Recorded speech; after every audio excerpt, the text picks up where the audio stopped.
হিজাব পরা নারীদের পর্দা নিয়ে ষড়যন্ত্র করেছে, শাপলা চত্বরে গণহত্যা চালিয়েছে। কথা বলতে হবে, ঠিক নেবে ঠিক। তাদের বিরুদ্ধে আমরা কথা বলেছি।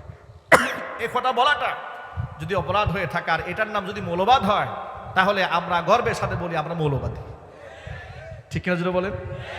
রাষ্ট্রের টাকা দিয়ে তারা বিভিন্ন জায়গাতে রাস্তায় রাস্তায় মূর্তি ভাস্কর্যের নামে বানাতে চেয়েছে, আমরা বিরোধিতা করেছি।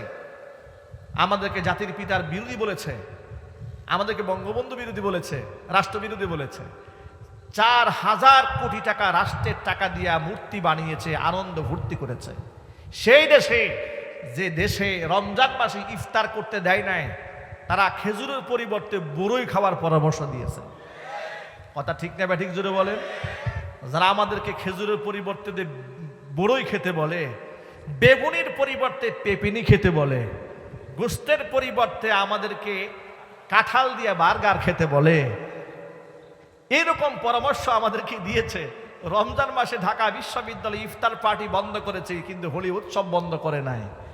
গোটা দেশের মধ্যে ইফতার পার্টি বন্ধ করে দিয়েছে, টাকার অপচয় হবে কথা বলে। অথচ 28 লক্ষ কোটি টাকা দেশ থেকে বিদেশে পাচার করে চুরি করে নিয়ে গেছে।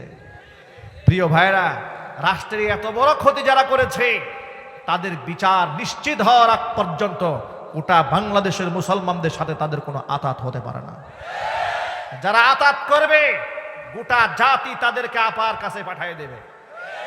আপা গেছে যে পথে, আতাতকারীরা যাবে সে পথে। আপনারা কি এতে রাজি আছেন? মন থেকে কারা কারা রাজি আছেন? এবার দোহা দেখতে চাচ্ছি। মাশাআল্লাহ, মনে থাকবে তো কথা? আল্লাহ পাক কবুল করেন, জোরে কোন আমিন। ভাইরা আমার, মূল কথায় ফিরে আসি। জিহাদ শব্দ তারা আমাদেরকে বলতে দেয়নি, অথচ জিহাদ আল্লাহ তাআলা ফরজ করে দিয়েছেন। আল্লাহর পথে যদি কেউ জিহাদ না করে, তার পরিণতি কি হবে শোনেন।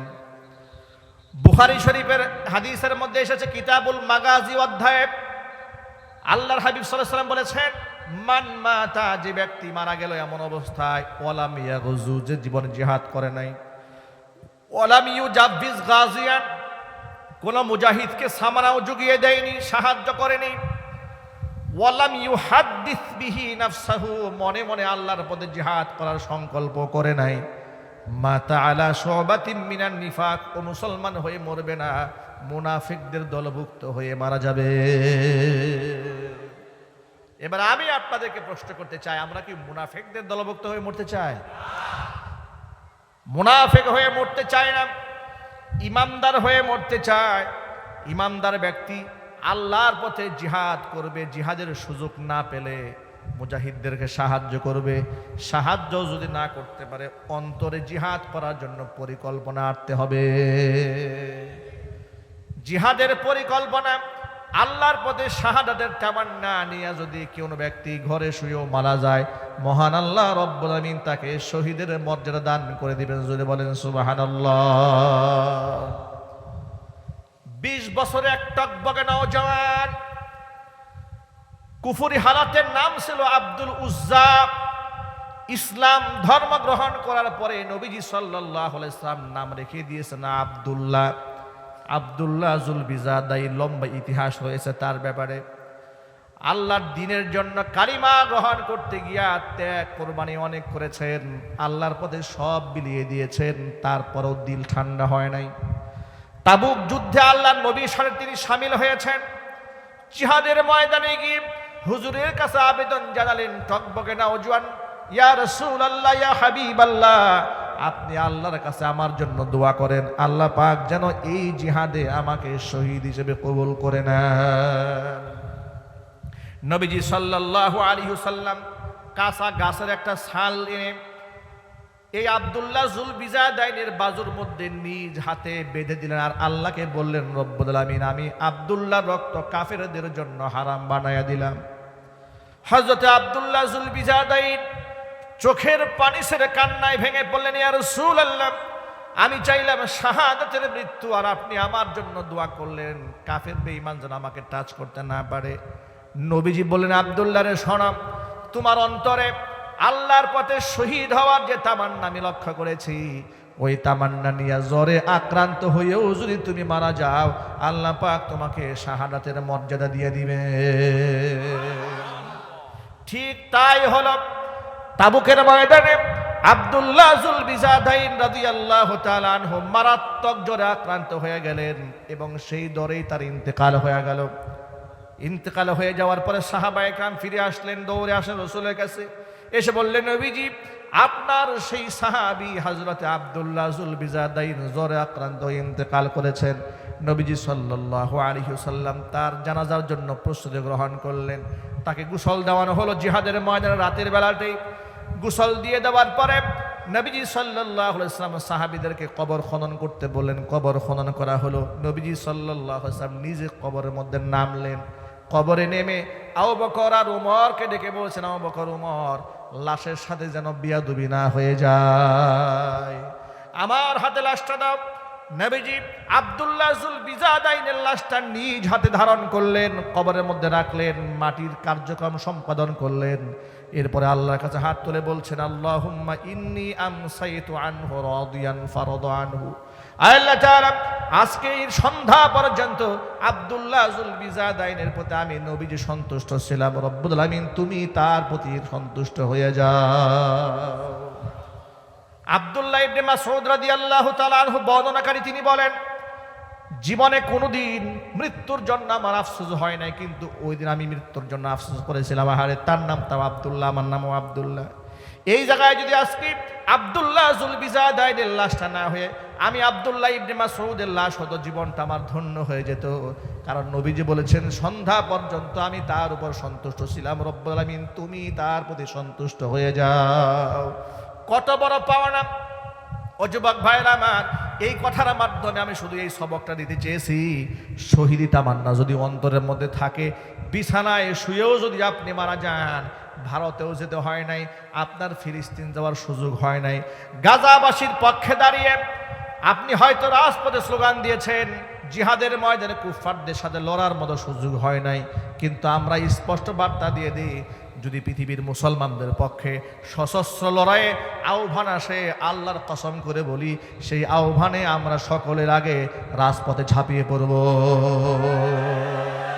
যুবকেরা কি রাজি আছে? যদি বলতে হবে রাজি আছেন, আল্লাহ যেন কবুল করেন। জোরে কোন আমিন, আর জোরে কোন আমিন। অন্তরের মধ্যে তামান্না রাখেন, আল্লাহ পাক শহীদের মর্যাদা দান করে দেবেন ইনশাআল্লাহ। আল্লাহ যেন কবুল করেন। জোরে কোন আমিন। খালিদ বিন ওয়ালিদ রাদিয়াল্লাহু তাআলা আনহু বিখ্যাত সাহাবী, খালিদ সাইফুল্লাহ উপাধি যার। খালিদ বিন ওয়ালিদ ইসলামের এক অপরাজেয় সেনাপতি। পৃথিবীর কোন যুদ্ধে ইসলাম ধর্ম গ্রহণ করার পরে তিনি পরাজিত হন নাই। তার নাম খালিদ বিন ওয়ালিদ রাদিয়াল্লাহু তাআলা আনহু। বুড়ো বয়সে বার্ধক্যজনিত রোগে আক্রান্ত হয়ে বিছানায় কাতরাচ্ছেন, জীবনের শেষ সায়ান্নে এসে চোখের পানি ছেলে কান্না করেন। বিবি ডেকে বলে, মা ইউবকিকা, কেন কান্না করেন? এবার প্রিয়তমা স্ত্রীকে ডেকে খালিদ বিন ওয়ালিদ বলছে, প্রিয়তমা স্ত্রী, আমার পায়ের পাতা থেকে শুরু করে মাথার তালু পর্যন্ত গোটা দেহটা চেক করে বলো তো, আমার দেহের এমন একটা অঙ্গ প্রত্যঙ্গ বাকি আছে নাকি যে অঙ্গের মধ্যে আঘাতের চিহ্ন নাই? স্ত্রী গোটা দেহ চেক দিয়া বলে, প্রাণের স্বামী আমার, আপনার দেহের একটা অঙ্গ প্রত্যঙ্গ বাকি নাই যেখানে আঘাতের চিহ্ন নাই। এবার তিনি চোখের পানি ছেড়ে বললেন, শোনো, জিহাদের ময়দানে যেখানে শুনতাম যে মুসলমানরা বেশি শহীদ হচ্ছে, তলোয়ার নিয়ে আল্লাহু আকবার বলে আমি সেখানে ঝাঁপিয়ে পড়তাম। মনের মধ্যে স্বপ্ন দেখতাম, আল্লাহ যেন সেখানে আমাকে শহীদ করে দেন, কিন্তু আমার তলোয়ারের সামনে কোনো কাফেররা টিকত না। আজকে আমি শহীদ হওয়ার তামান্না নিয়ে সারাটা জীবন ভর কান্না করলাম আর ঝাঁপিয়ে পড়লাম, রক্তাক্ত হলাম, ক্ষত বিক্ষত হলাম, কিন্তু আল্লাহ পাক আমার শাহাদাত মঞ্জুর করেন নাই। বার্ধক্যজনিত রোগে আক্রান্ত হয়ে বিছানায় কাতরাতে কাতরাতে আজকে আমি মৃত্যুপথের যাত্রী হচ্ছে, এটা আমার মনের মধ্যে কষ্ট। অপ্রিয়তমা স্ত্রী, আমাকে কি তুমি বলতে পারো কেন আমি শহীদ হলাম না? আমি যে এত চেষ্টা করলাম, আমি শহীদ হলাম না। এবার স্ত্রী জবাব দিয়ে বলে, প্রাণের স্বামী আমার, আপনার নামটা কি? বলে, আমার নাম খালিদ বিন ওয়ালিদ। আপনার নামের উপাধি কি? বলে, সাইফুল্লাহ।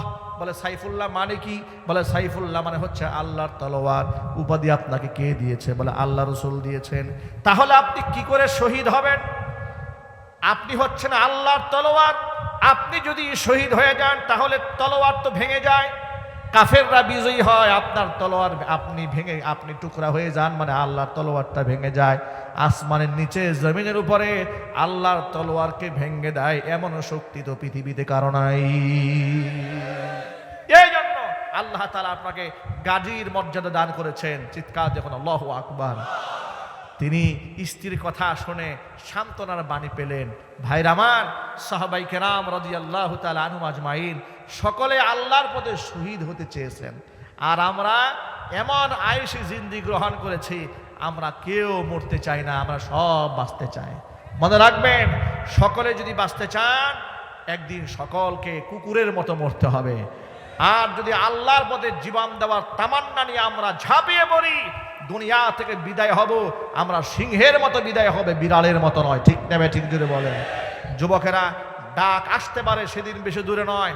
ভারতের দিকে তাকান, যেভাবে মুসলিম গণহত্যা চলছে, যেভাবে মসজিদগুলো ভেঙে দেওয়া হচ্ছে, যেভাবে কবরস্থান বুলডোজার দিয়ে ঘুরে দেওয়া হচ্ছে, মুসলমানদের বাড়িঘর যেভাবে ভাঙা হচ্ছে, এবং বাংলাদেশ নিয়ে যেমন কূটকৌশল তারা আটতেছে, তারা কিন্তু জিহাদের দামামা বাজিয়ে দিয়েছে। কথা ঠিক নেবে ঠিক জুড়ে বলেন। তারা কিন্তু জিহাদের দিকে আমাদেরকে আহ্বান করছে। আর গজওয়াতুল হিন্দ তো আমাদের সামনে আছে, ওই জিহাদে ইনশাল্লাহ আমরা অবশ্যই শামিল হব। হিন্দুস্তানের মুশরিকদের সাথে যদি রক্ত দিয়ে জিহাদ করে কালিমার পতাকা উড্ডীন করতে হয়, আমি আমার কুনিয়ার সামনের সকল তাওহীদি যুবক ভাইদেরকে বলতে চাচ্ছি, আপনারা কি সেই জিহাদে শামিল হতে প্রস্তুত আছেন তো? ইনশাআল্লাহ। আল্লাহকে দেখায় দেন, আল্লাহকে দেখায় দেন, আল্লাহ কবুল করেন, জোরে করে আমিন।